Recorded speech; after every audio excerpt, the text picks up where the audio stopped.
Hey team, we are back. And today I want to take on what I hope is the first of many challenges from this site, Frontend Mentor. Very cool site. They have just a monster ton of different challenges. And you'll see I've actually done a couple, but we're going to do a lot. With this, my goal for these videos now is to show you code that I would actually put into production. And that's important. This isn't leak code. This isn't trying to make it clever or funky. This is me just writing code that I would absolutely use for paid work, for client work, okay? The challenge that we're going to do today is the QR code challenge. It is the very first, if you go through the learning paths, it's one of the first ones that they recommend you do. And it is kind of cool, okay? If we look at the challenge, it is perfect because it doesn't have a lot of responsiveness or layout shift. Okay, it's just a card. And with the card pattern, you're going to see over the next bunch of videos that we use the card pattern in everything. So once we get a solid handle on making cards, we kind of use it everywhere. It's one of the most popular patterns, at least in web development today. Okay, I think. So very good one to start with. We're going to download the starter file. Because this is a free plus challenge, we also get access to the Figma file. That's not always going to be the case, but here we go. I've downloaded them. I have submitted a solution, so you can quickly take a look here. We can scroll down and you can see that mine is pretty close, right? There is a tiny bit of shift. I'm hoping that's just subpixel rendering, stuff like that. But this is what we're going for, okay? We're trying to make it as close as possible. So on that note, we have our two zip files here. Now, technically, I already have that open over here. We'll come back to this in a second. But production level code. So we're going to try and do it right. Okay, I'm already in my learning folder and I'm going to move that thing. It's in my downloads folder. Let's do it right. Downloads, come on. There it is. And it is QR main. Okay, we're going to move this zip file into here. So now I have access to that folder, that file. I can quickly unzip it. So XVF, QR, like this. Now I have a folder that I can see into, so same thing.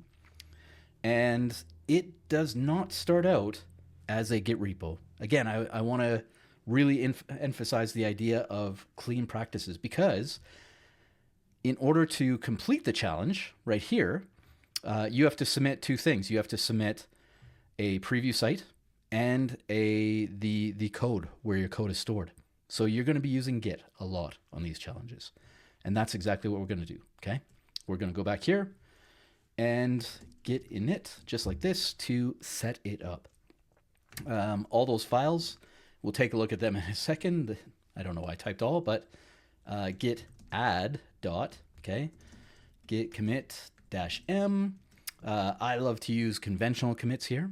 So this is going to be a chore task, and it is our initial commit, okay? So now we are set up for success. Now you're going to notice that there's an index file in here, okay? I'm going to open that into Google Chrome. So Google Chrome, just like this, that index file, and here we are. This is the starting code that they give you, or at least this is the starting display that they give you, okay? We do not need any build tools.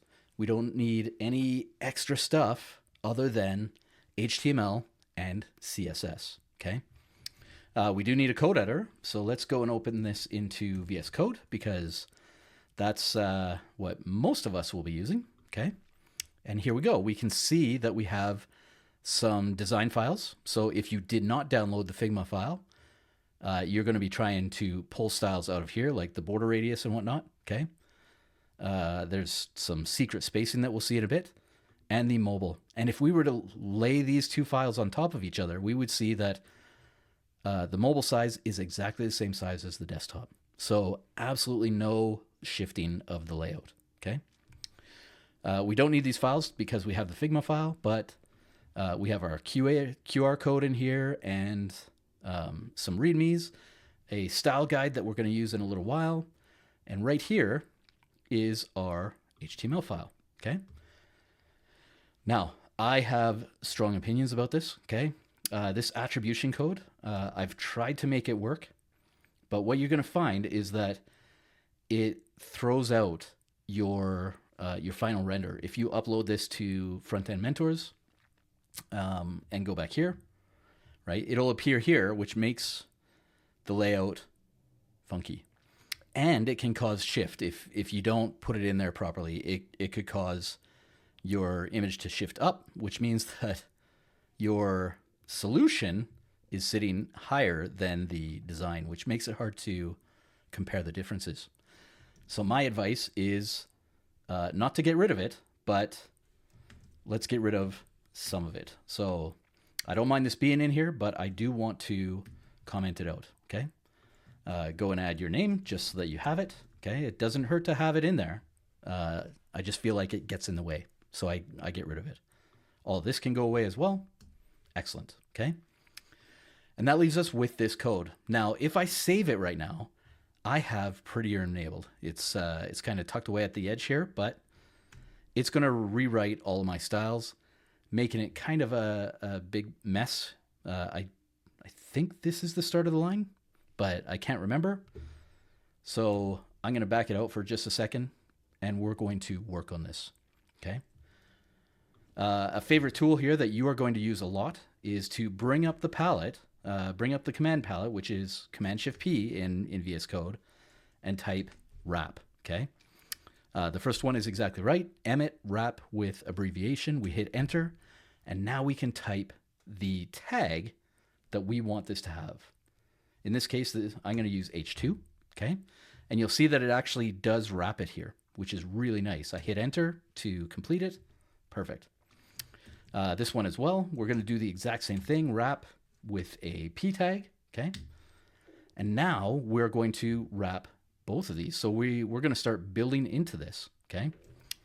Again, we bring that up, wrap. If it's not the first one, you can bring it back just by typing it out. And here, we're going to type out main, and then a right angle bracket, and then article, just like this. Dot card, that's going to be our class name. You can actually see it fill in, which is really, really cool stuff. And then we're going to have a div with card underscore content. Okay. We hit enter on all of this. We get exactly that. We have main article with a class of card content. Brilliant. Okay. We still need to add the image. And for this, I'm going to add a picture with a card underscore image, okay? And the image tag, which I can get to, it is in images, image QR, so just like this, autocomplete for the win, image QR code, excellent, okay? I save this now, it will reformat things a little bit, but if I go over here and hit refresh, now I have my code, okay? This is our pattern, okay? Right here, it's going to rewrite every time I save it, but this bit here is our card pattern. The article tag might change. You might use a div or something like that, but you're going to have some sort of a wrapper with an image and some text content. We might break the text content out into several pieces if it makes sense, but for the most part, I would say probably 9 times out of 10, this is what you need, okay? Before we go on to the next step, I want to talk about picture, okay? Because I've had this comment. I've had people ask, why picture? Picture is useless here. And they're right, okay? They are absolutely right. Using a picture with an image, it is very much allowed. There's nothing semantically wrong with it, okay? But this image inside of this picture is no different than this picture being a div. So why bother? Okay. And in fact, I've had people go, just operate on the image directly. So step one, okay, in my opinion, as much as possible, we want the parent to control styling of the image. That's part of having a wrapper. Whatever you choose, if you want to go in and grab this and change it to a div, by all means, okay? Go ahead and do that. I use a picture because I've never had one of these cards where I haven't done responsive images. And that's important, okay? Every single time, there's going to be a point where this image is low res or not the right quality, or maybe it's too big and we're sending too much down the line to mobile devices, because not every device needs the biggest image, okay? And so at some point you're going to be asked to make it responsive. And now, because I've already got picture, because I've already thought ahead and used that picture, when the time comes, all I need to do is go source, and it's going to be source set, this one down here, okay? And then I can go in and add images / what is it? favicon.png, okay? I forgot media, so let's go and add that. And I think I always forget this, so 2 seconds here. Source media. Yeah, let's just go and grab it again really fast. This is me freewheeling, but right here, paste it in, and the width is going to be, let's say, 800 pixels, okay? So we have that media query in there. This one can go away, please. Thank you. And at some point, you're going to be asked to do this. You're still going to need an image. You always have an image inside of that picture, but in real life, you're going to be asked to do responsive images. And so now if I save this and I go back and I slide this over at some point, you will see it. Oh, you know what? I have to refresh. There we go. There's the icon. I make it a little bit bigger. Come on. And it should, oh, there it is. Okay. So at big sizes, it's the small one. At small sizes, it's the big one. That's weird, but in real life, you would actually have different sized images, okay? So this is a good thing. We are planning for the future. That's why I use picture, okay?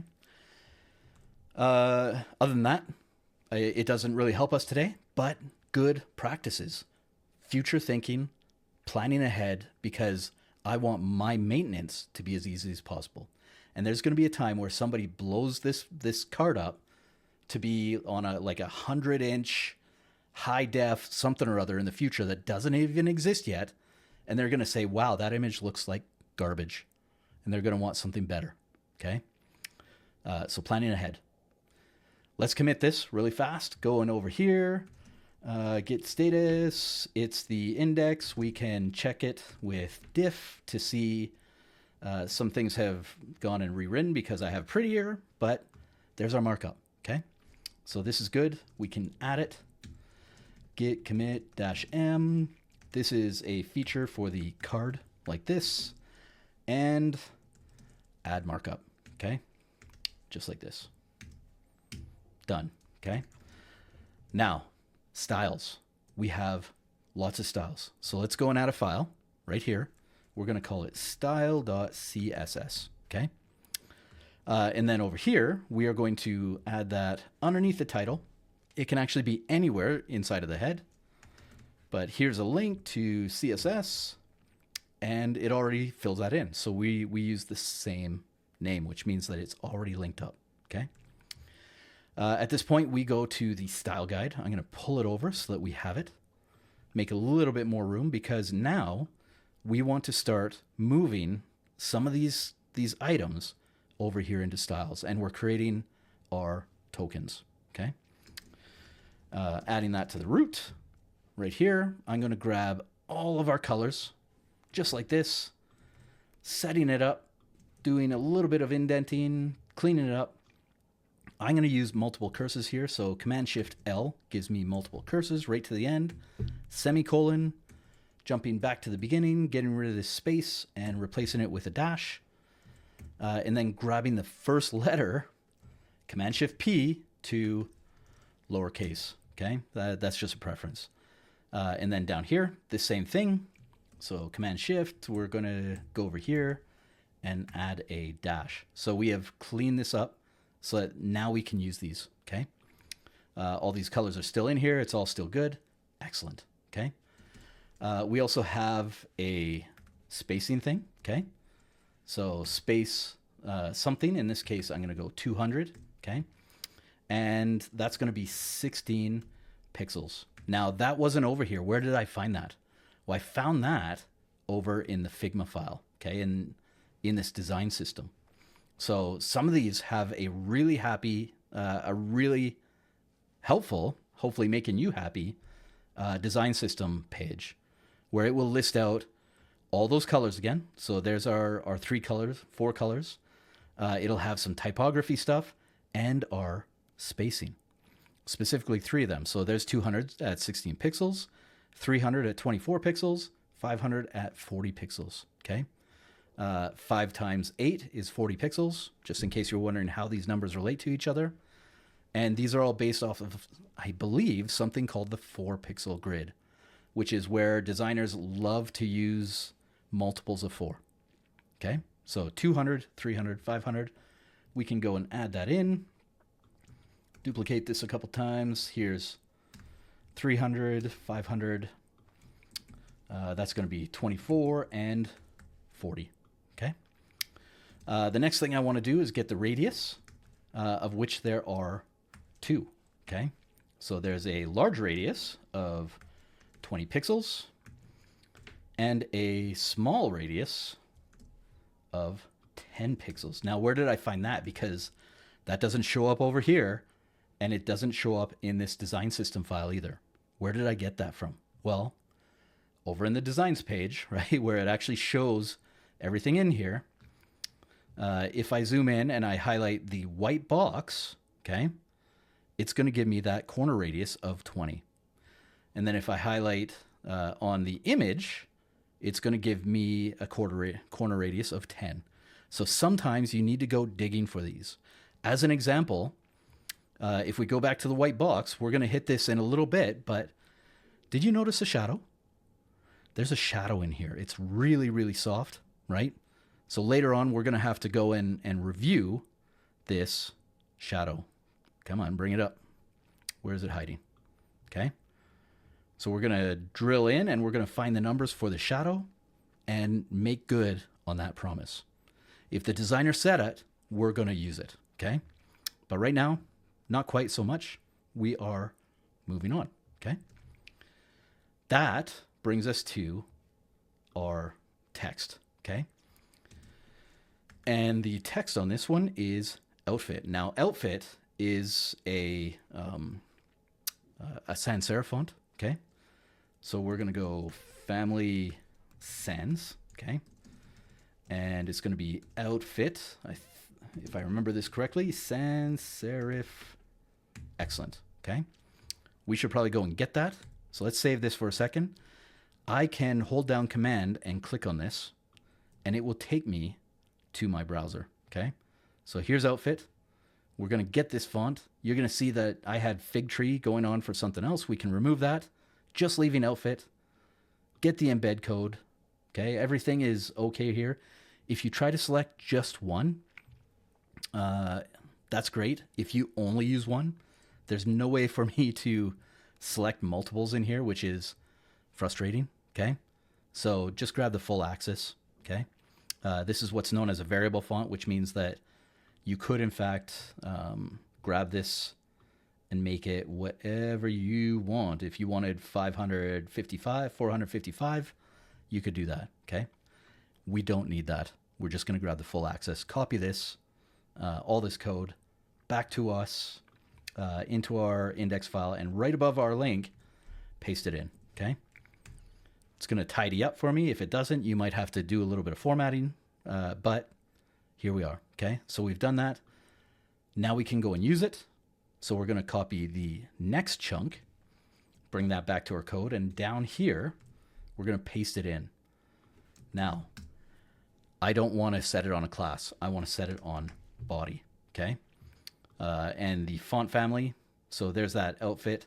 For some reason, they put it as serif. That's very weird to me because it's not a serif font, it's sans. But it doesn't matter because we can use that right away.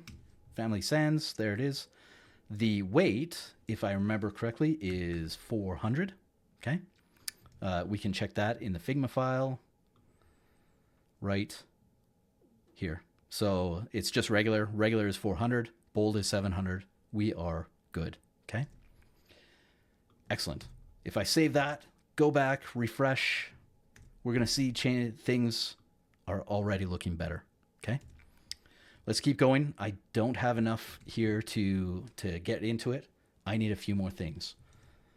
Over here in my Figma file, they have text preset 1, text preset 2, 22 pixels, 15, some line height, letter spacing. Ooh, letter spacing on the text preset 2. Interesting stuff, right? Kind of frustrating, but there it is. So let's go and get that. This is going to be text preset 1, and that was 22 pixels. Now you'll notice that I've been using a lot of pixels, okay? And that's okay. When you're just getting everything in place, that is perfectly fine because later on, we can go and do the math. So if I brought this up, it would be 22 divided by 16, which is 1.375. And I could change this to 1.375 rem later on if I need to change it. I'm not going to do that in this video, but because I have all of these pixel measurements in one place, I can just go down the line and change them all in one place, right? So I can start in pixels, get it to where I need it to be, and then go back and change them all in one move if I wanted to, which is why I'm not too worried about using pixels right now, okay? So right here, this one is 15, right? Let's go check. Yeah, 15, right? Then we have the line heights, 120, 140. So let's go grab all of this. We're going to duplicate it down. Change this to line preset 1. Oh, I accidentally forgot to change that as well. And this is going to be 2. So line preset 1. Now, whenever you do line height, do not use a unit, okay? This is something that a lot of people kind of miss. Line heights are best when you skip the unit measurement. And what I mean by that is instead of 120, we're just going to put 1.2. And it becomes a multiplier wherever you use it. If you add 120 percent or some other measurement, it's going to use that at the point that you call it. So it's going to take that as an example. If I go right here, line height and dash dash, let's go dash dash line height preset 2, because that's what we're doing. It's wrapping in var. Excellent. Okay. Because I've used percent here, it's going to take that, translate it along with my font size, which I haven't added. So let's do that really fast. This is going to be text preset 2, right? To get that 15 pixels. And everything in my cascade, everything in my inheritance is going to be that 120% of 15 pixels. But if I take this and make it 1.2, then it's whatever the current font size is. So as an example, later on, we'll be doing H2, whatever the current font size is times 1.2. Okay, so the inheritance is better if you go unitless on line height. Okay, for that reason, I'm also going to put this to 1.4, okay, which is exactly what they have here. 15, 1.4, 22, 1.2. We need that letter spacing, annoyingly. Let's go do that right here. This is going to be letter preset 2. We don't have 1 for 1 because it's a 0. You know what? Actually, we should. So let's go here. In this case, we do use a unit measurement. And this one is going to be just 0. Okay? Kind of annoying, but there it is. Now we can make sure that we're using that. So all of these, you could go and do presets for the weight. You might want to. That's completely optional. But for now, we should have a pretty good thing going on. Whoops, let's go back here.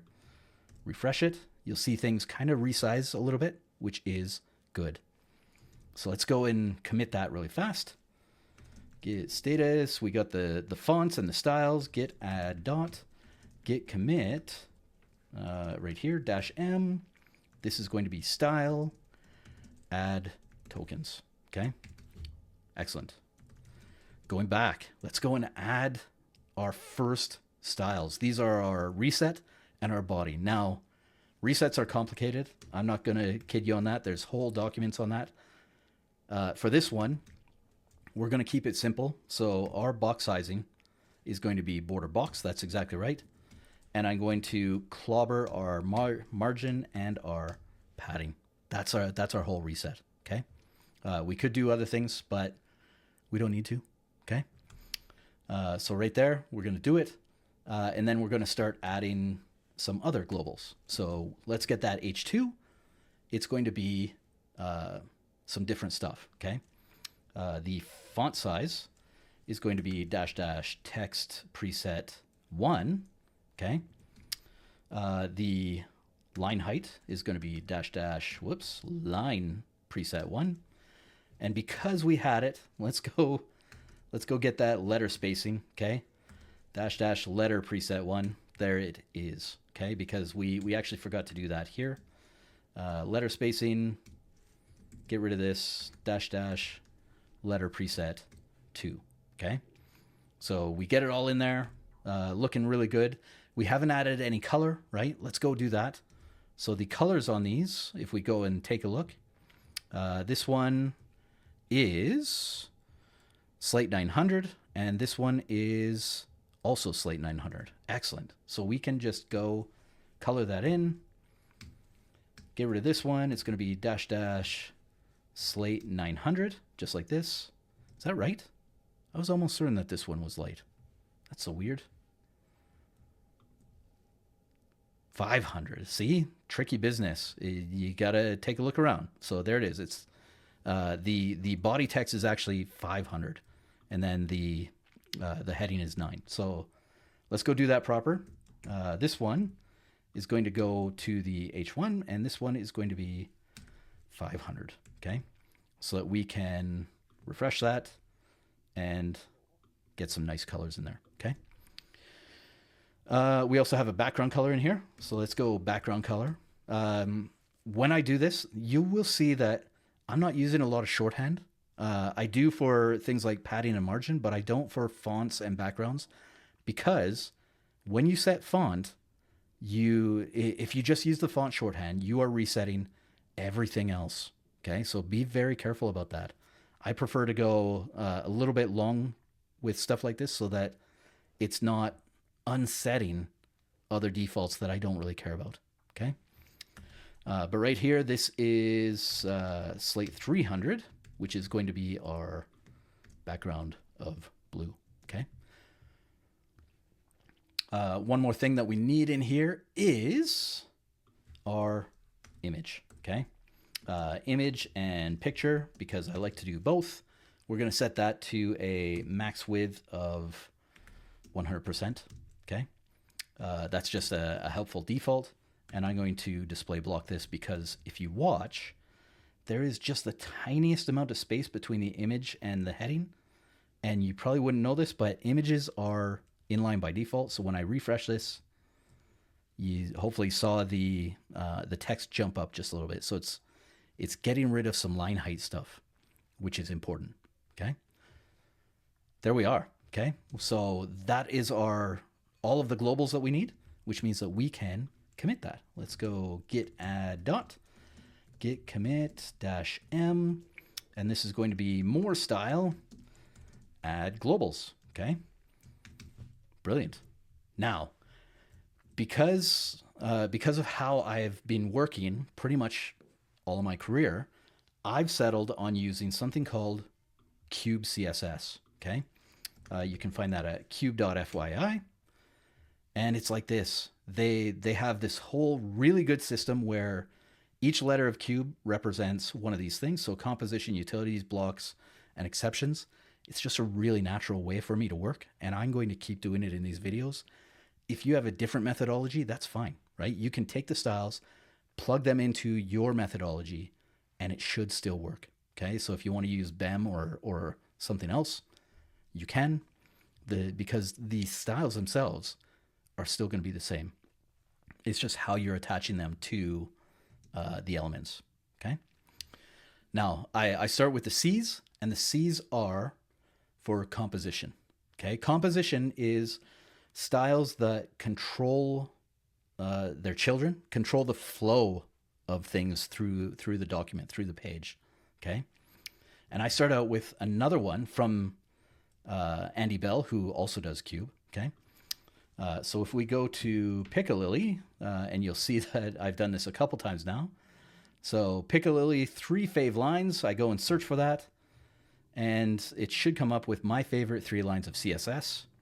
And if we scroll down, not this first one, not the one that says .stack, but this one that says .flow, this is what we're looking for, okay?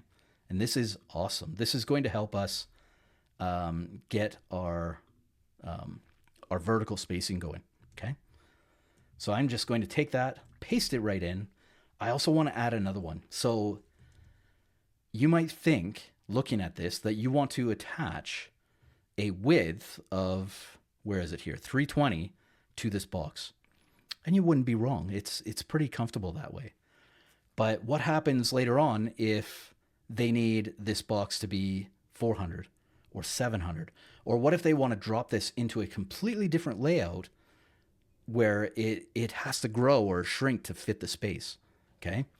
My advice is to not put the measurement on here, but to let the parent control the width of this box. And let me show you what that looks like, okay?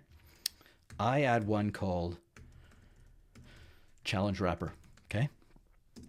Challenge Wrapper is something that I am building specifically for these challenges, because it kind of floats right in the middle of the page, right? If we look at it, it just floats out there.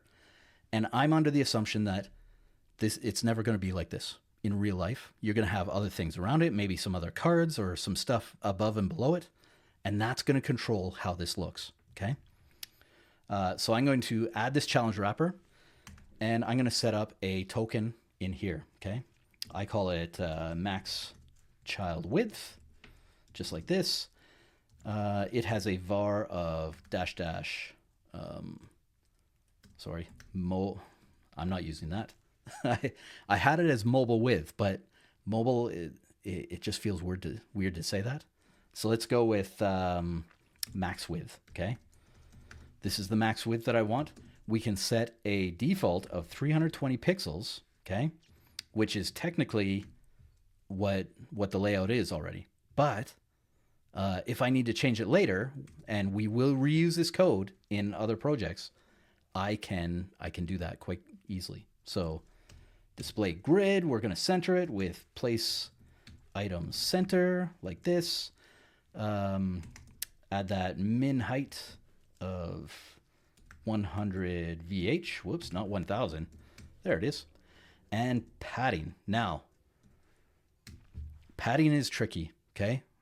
Padding, it's a little bit of funky business. And what I mean by that is because we want it to be centered, but at the same time, we want it to have this space over here, okay? So my advice is a little trick that I learned from Leah Veru, okay?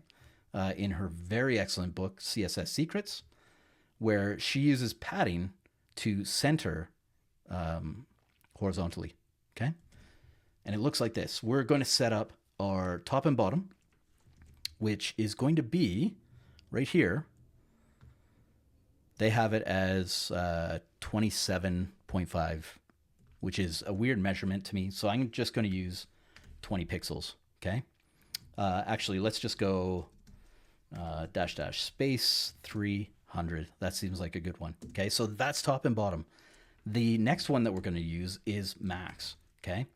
And inside of here, we're also going to use that space of 24 pixels, but First off, it needs to be wrapped in var. Thank you. I don't know why it didn't do that. But if it does have enough space, then we're going to use Leroy-Veroux's really cool trick, which looks like this, okay?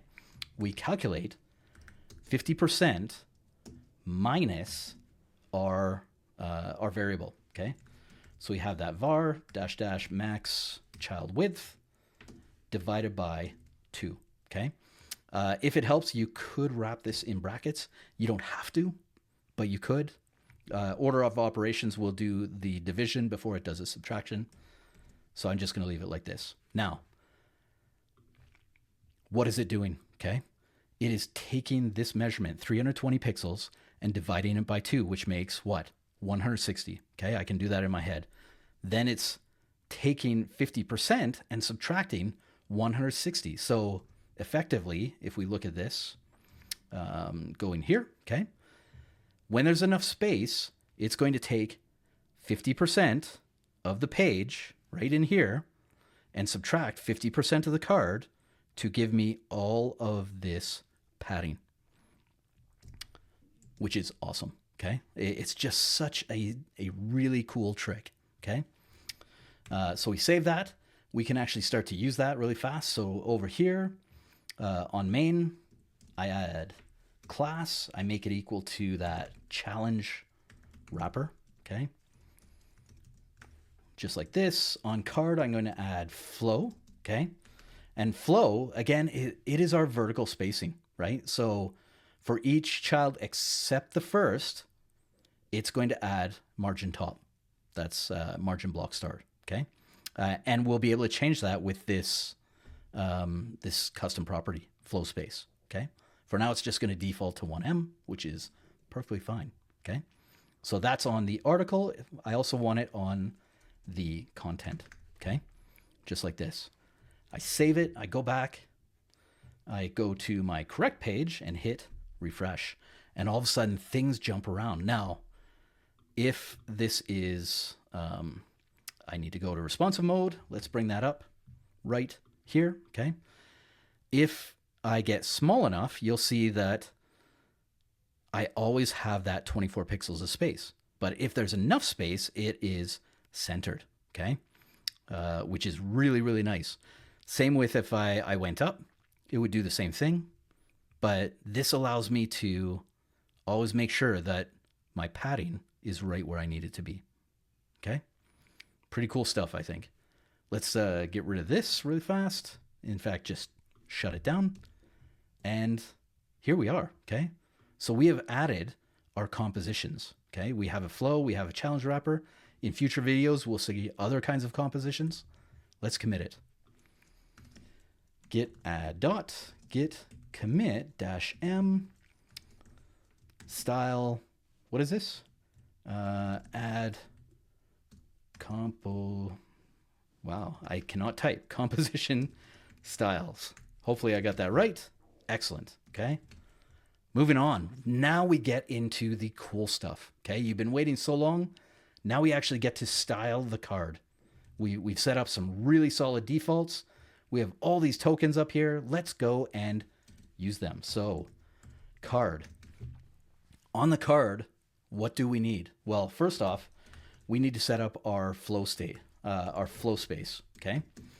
And that's going to be var, this is going to do funkiness, I think, but let's try it really fast. 300.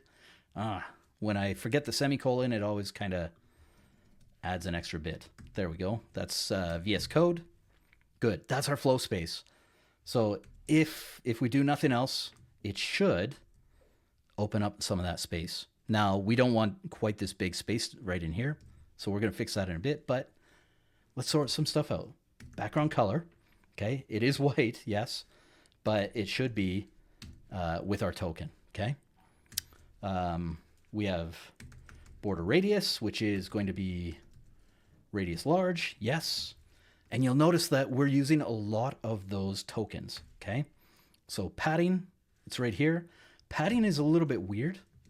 If you're looking at the card, okay, we go back. The bottom has more space than the sides. The sides are 16 pixels, right? And the bottom is 40, okay? We can see that 40, and if we hover over this blue line here, we get 16, okay? So we need to take care of that. We're going to set it as dash dash space 200, and then again, whoops, dash dash space 200.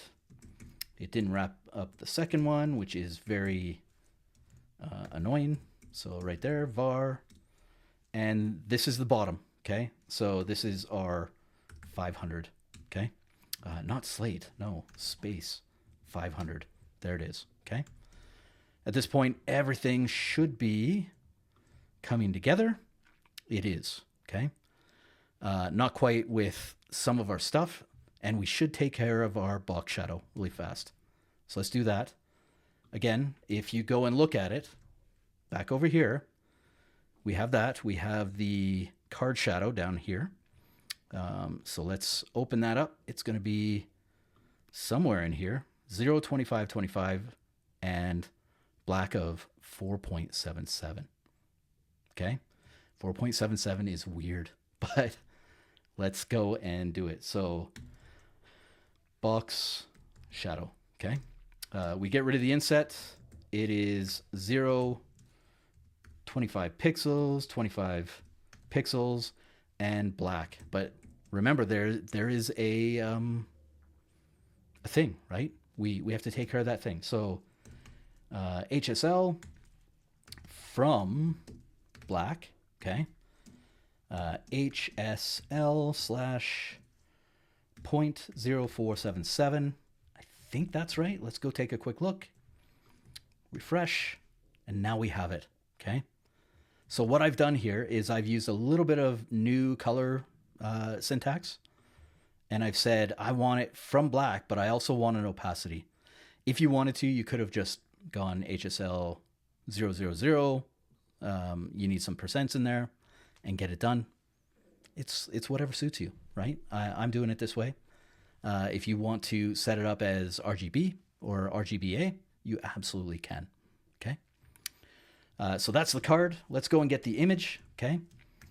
Right here, just working down the page, I'm going to set border radius of dash dash radius small on this one, okay? And nothing will happen, okay? Why? Because the image is overlapping the radius, right? The image extends over, so let's go overflow hidden, just like this. And because we're here, we're going to set aspect ratio of 1:1, okay? Just a little extra bonus. Now, the image, I'm going to set to width 100%, right here, height 100%, and object fit of cover. Excellent, okay? I have set the aspect ratio on the container. Sometimes you want the aspect ratio to be on the image, and that is okay. But what I've done here is I've kind of fixed it to a square. So if somebody was to change this image to something that is longer than it is taller, or taller than it is longer, it should still work, okay? Which means that, again, I am future-proofing, right? That's exactly what I'm doing. So I can go over here. Now everything's starting to come together, looking really good, okay? The last bit, let's talk for a second about embedding, okay? About nesting. I do not nest a lot. I used to when I first saw that nesting was native in CSS. I totally did, and it becomes a hot mess in a hurry. So my advice is like one layer deep, no deeper, and question it every single time. Okay, so be careful with that. You'll notice that I use it a little bit, but not too often. Okay, for the most part, I do like to go like this, and this is going to be for the content where we set some stuff. Now, I did say that there was a thing in here. Okay, let's get rid of that. Go over here, and if we hover over this, you're going to see that it has a measurement of 16. So like this container here, right? It's pushing the text in another 16 pixels. 16 out here, 16 more in here. Kind of quirky, but let's get it, okay? For this, I'm going to go padding inline and set it to -- space 200, okay? So there's that. We have it. Here, I'm going to text align center because this is always going to be center, and I need to take care of the flow space. Now, if I put it up here, okay, if I go -- flow space and I set it to -- what would it be? 200, right? Space 200, just like this. What you'll find is that it will drive this up. It'll change this too, but it will also change the space between these two things, okay? Which is not what you want. So we need to do something extra. And for that, I drive it down into the children. Now, do you need the angle bracket? Maybe not, but good practice, okay? And then grab that, bring it right down just like this, clean it all up, and that is it, okay? There it is. We have it. It is a little bit more space between the image and the text than it is between this text and these two blocks of text, but there it is, okay? And if we look at this, will it go? It should be pretty close, okay? So right here, we can actually do better than flipping back and forth. Let's go right over here, commit this really fast, git add dot, git commit -m, style, add block styles, okay? I should actually add a comment in here to say which block styles. Excellent, okay? Open this up, okay? I want to open the folder because I want to go into the design and I want to grab the mobile styles because there's no difference here. This is one of the few times where we can just grab either of these, and I have a tool called CleanShot X. This is usually for taking screenshots, but it also lets you open it up so that we can test it. I'm going to pin that, and it should stay at 100% up here, but if I go to here and set my opacity to 50%, now I can align that just like this. And you'll notice that it's pretty close. I could spend time trying to get this alignment bang on. It will be annoying, and I will spend way too much time doing that. But there it is. The comps match almost exactly what we've done. Okay, there might be some slight variance because of, again, subpixel rendering or how the browser decides to do things.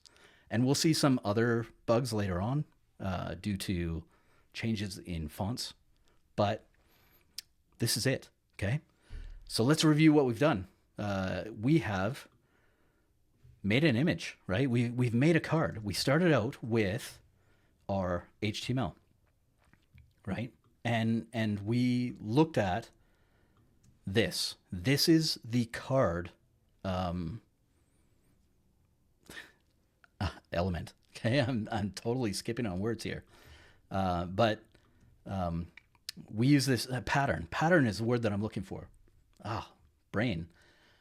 So this is the pattern that we use all the time. At least I do. This is the same pattern that I use a lot for all of my different cards. I have a block for the picture, a block for the text, and then a wrapper. Okay. We added main so that we could add my challenge wrapper helper because I want this to flow into anything. So if I went up here and all the way at the top, I went -- max width, okay, like this, and I set this to, let's say, 500 pixels, right? Go over here, refresh it. All of a sudden, it just works. Nothing's breaking, right? It all still flows really well into the box, okay? On the other hand, if I make it, say, 300, right, smaller than the original, it still works. Everything is just working really, really nice, okay? And that's because of how we set these styles up. Now I'm going to go get rid of that because that's absolutely not needed. And we're going to go back. So we started with the markup. Got that sorted. And again, picture, because I am future-proofing myself. At some point, I'm going to have to do some responsive images. I just know it. So I'm getting ahead of it. It doesn't hurt to have picture in here. So there it is. Okay. And then over here, set up some, just a whole ton of tokens. Tokens for colors, for spacing, for radius, all of our different font stuff. We could have went even more with font weight and whatnot, but we did that. Then we added globals. There's always going to be some kind of globals and a reset. Okay. Globals for general tags, H2, image, they're always going to be in there. So we got them in. We don't need to declare these down inside of our card. Okay. And we'll see that in a second. Composition. I love this idea of composition where you have some classes that control the flow of the children. So that's there. We absolutely did that. Again, I wouldn't put this one into production, but the flow, yeah, I'm going to try and use that all the time. Okay. And then our card, and you can see how small this is, right? We have a few variables, but most of these are around like color, some radius, some internal spacing, right? We didn't need a lot of font styling because it's all handled somewhere else, which is just awesome. Okay. Again, it just works. We even got that shadow in there that's so faint, I suspect most people will miss it. And it works. Okay. Did you enjoy this? Did you find it enlightening? The first couple times that I tried doing this, I actually missed that because I didn't download the Figma file. So my advice is, because it's a free one, because you can download this Figma file, even on a free account, go and give it a try, poke around, and see what you can see. Okay. And then you can get some good information on it. And if you really enjoy it, I'm not associated in any way, but go and throw a few bucks at Frontend Mentors because they have just a ton of really good stuff in here. And we're going to be exploring this a lot more in the future. Okay. But yeah, let me know in the comments what you liked, what you didn't like. My very helpful son has told me that the something, mash that like button. I don't get it. Maybe I'm just too old for that. But yeah, definitely let me know what you liked in the comments or what you would change, right? I want to hear your stories. So definitely do that, and let's keep that conversation going. Until next time, have a good one, and I'll see you in the next one.